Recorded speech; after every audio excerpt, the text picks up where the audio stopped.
Sit, Ubu, sit. Good dog.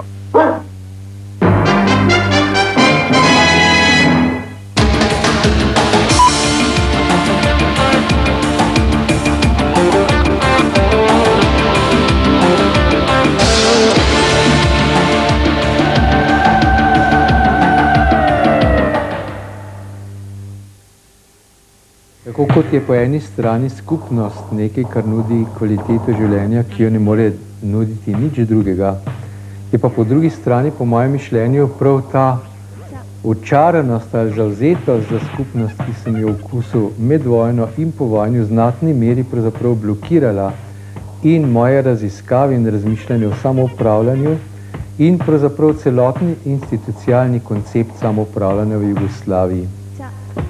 Namreč, v osnovi se je poskušalo samoupravljanje koncipirati pri nas kot neka romantična Gemeinschaft, torej kot neke vrste tovarišija, ki se ponovno rodi v nekem vsakodnevnem življenju v okviru delovnih organizacij, ker ne bi bili ljudje med sabo prijatelji, ker ne bi delovni kolektiv živel kot ena sama velika družina, ker ne bi bilo nobenih konfliktov.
Spoštovane gledalke, dragi gledalci, dober dan vam želim.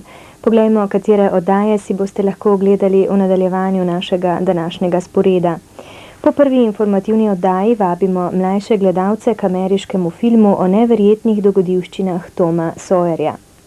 Prizore, ki ostanejo po uničevalnem pohodu velikanskih rojev kobilic, ste prav gotovo že videli, toda v tako velikem številu se zbirajo tudi druge živali. Zakaj tako?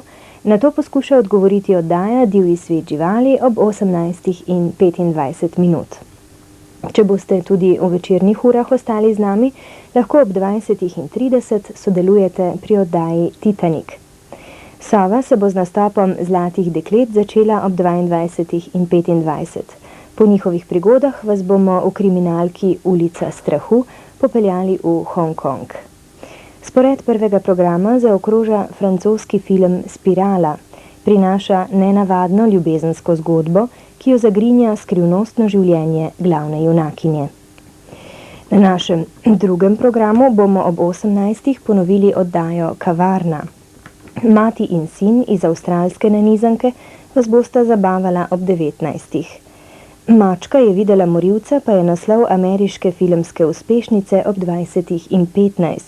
Gre za zabavno kriminalko, saj upokojenega detektiva, ki raziskuje primer povezan z mačkom, pestijo prav vse starostne težave.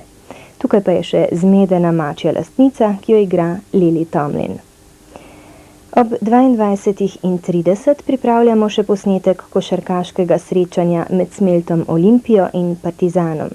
In še napoved za oddajo Jutelj. Začela se bo ob 23:30. Še naprej vam želim prijeten dan.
Dober dan.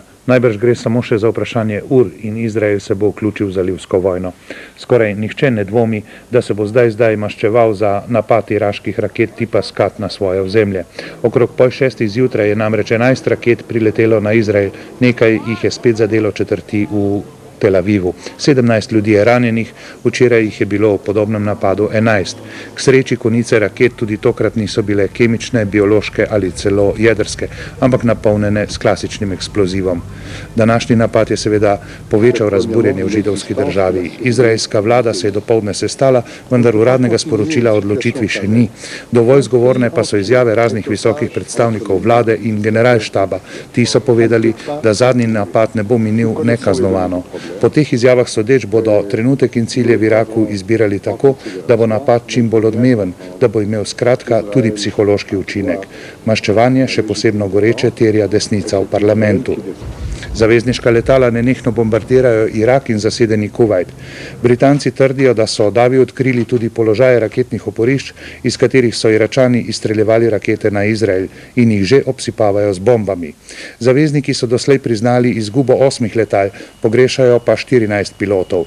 V Bagdadu trdijo, da so se streljili kar 101 zavezniško letalo. V Jordaniji, ki je bila doslej vpletena v vojno samo posredno, kot pač vse sosede, vre. Ljudje zahtevajo, da se takoj pridruži Iraku. Tudi Turčija je vse bolj pritegnjena v vojno.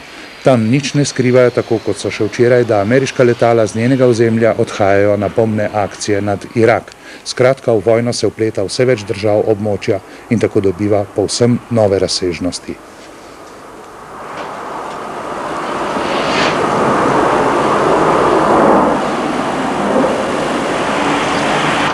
Demonstracije proti vojni se nadaljujejo po vsem svetu.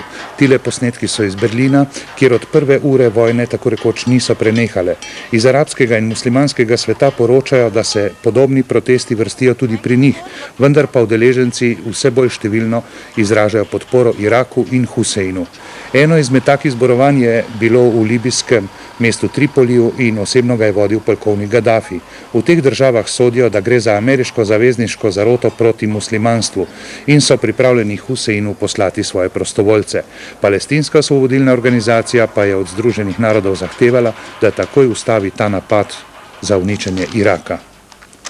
Demonstracije so bile danes tudi v Beogradu, toda to so bile demonstracije proti vojni sploh, ne proti eni ali proti drugi strani, saj so demonstranti krenili tako proti iraškemu kot proti ameriškemu veleposlaništvu. Zvezni sekretariat za zunanje zadeve je sporočil, da nadaljuje diplomatsko dejavnost in poskuša zaustaviti vojno. V stiku je z vsemi, ki so vpleteni vanjo. Od Iraka je znova zahteval, da spoštuje resolucijo Varnostnega sveta in se umakne iz Kuvajta. Poskrbel je, da so se še preostali Jugoslovani v Iraku, to je delavci Đure Đakovića, hidrogradnje in veleposlaništva, danes umaknili na varno, to je v Iran. Toliko o vojni. Z našega prizorišča je pomembno sporočilo Zveznega sekretariata za ljudsko obrambo. To je, da bo rok za razpustitev ilegalnih vojaških formacij in zavrnitev orožja, ki ga je postavilo predsedstvo Jugoslavije s svojim ukazom, potekel šele danes o polnoči, da torej ni potekel že včeraj o polnoči, kot so napačno poročala nekatera sredstva obveščanja. Težave pa se nadaljujejo v makedonskem sobranju, saj tudi danes niso izvolili edini